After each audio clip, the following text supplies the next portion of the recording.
उन लोगों ने हमला किया था और उसमें मेरी बैकबोन में फ्रैक्चर हो गया था। अब इस साल फिर लोग चिट्टा तस्कर हैं बेसिकली, जो बिलासपुर में ये चिट्टा तस्करी का काम करते हैं। और अब इनको संरक्षण मिल गया। त्रिलोक जमाल जो है मेरे बीजेपी के, पिछले चुनाव से 2 दिन पहले इन्होंने मेरे बेटे पे हमला किया, इन्हीं तस्करों ने।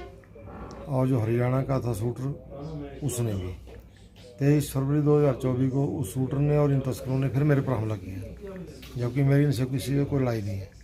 ये है कि मैं अभियान चलाया मैंने कि भाई चिट्टे के खिलाफ, क्योंकि इन्हीं तस्करों ने, जब मैं MLA बना 12 टू 17, तो बच्चे छोटे थे, एक 8वीं में था, एक 5वीं में था। तो 8वीं के बच्चे को भी इन्होंने शिकार बनाना शुरू कर दिया। तो तब से मैंने अभियान चलाया कि यदि मेरे ही बेटे को शिकार बना सकते हैं तो पूरी दुनिया को ख़राब कर देंगे। अब इनका कारोबार मैंने बंद करा दिया था। पिछले चुनावों में इन्होंने ओपनली खुलेआम त्रिलोक जमाल जी का साथ दिया, उनकी गाड़ी में उनके साथ चले रहे। 2 दिन पहले बेटे को मारा। अब यहाँ तक हुआ कि त्रिलोक जमाल के ऊपर त्रिलोक जमाल ने इनके पक्ष में जो है वो रैली कर दी, और बिलासपुर में आदमी छोटे और कहा कि इनको सुरक्षा दो तस्करों को। और विधानसभा में क्वेश्चन किया कि बम्बर ठाकुर को सुरक्षा क्यों दी गई है।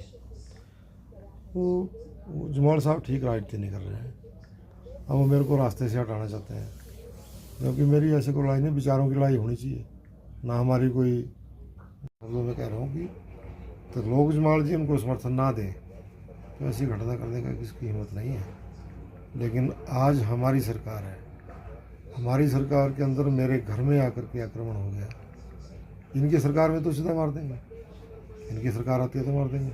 मुख्यमंत्री जी को गंभीर होना पड़ेगा, ये मैं कहना चाहता हूँ। ये पीछे जो है महीना भर पहले जंगल में अभ्यास कर रहे थे निशाना लगाने का, और पुलिस के मैं SP साहब को धन्यवाद देता हूँ, उन्होंने उनको पकड़ लिया और खाली जो राउंड थे वो भी बरामद हुए।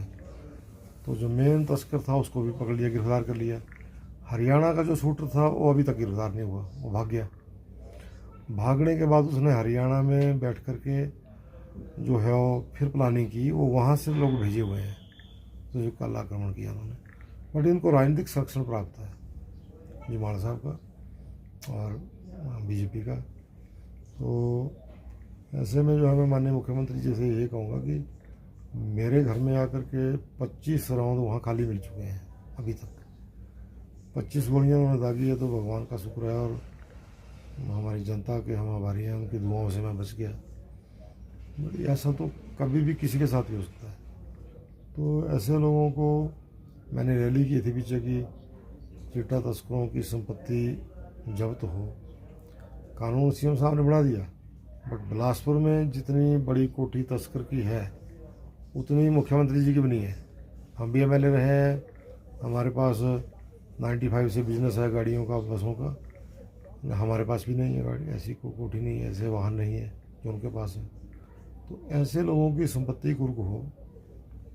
सजाए मौत का हमने बोला था कि कानून बनाओ, जिन्होंने जनरेशन बर्बाद कर दी। उम्र कैद का बनाया, चलो ठीक है, लेकिन नीचे कार्रवाई नहीं हुई है, वो कार्रवाई हो। और ऐसे लोगों को तो एनकाउंटर होना चाहिए इन लोगों का, तो समाज के लिए घातक है। पिछले 3-4 महीने से मेरी गाड़ियों का पीछा कर रहे हैं। पहले इन्होंने हवाड़ में स्कूल में मेरा फंक्शन था, उस दिन भी इन्होंने मेरा पीछा किया।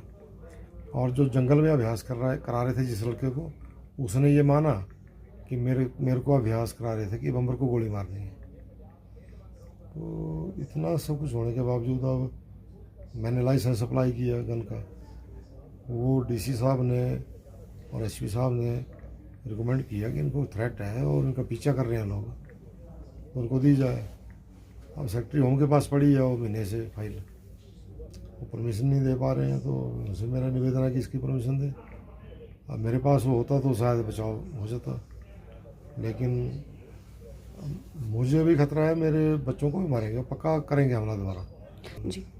नाम उन्होंने बताया है कि जो तस्कर हैं, जिनको मैंने कहा जिनको त्रिलोक जमाल का आशीर्वाद प्राप्त है, जो उनके साथ खाते पीते हैं, उनकी गाड़ियों में घूमते हैं, उनके प्रचार किया, उसका नाम लिया उन्होंने कि ये मेरे को प्रैक्टिस करा रहा था।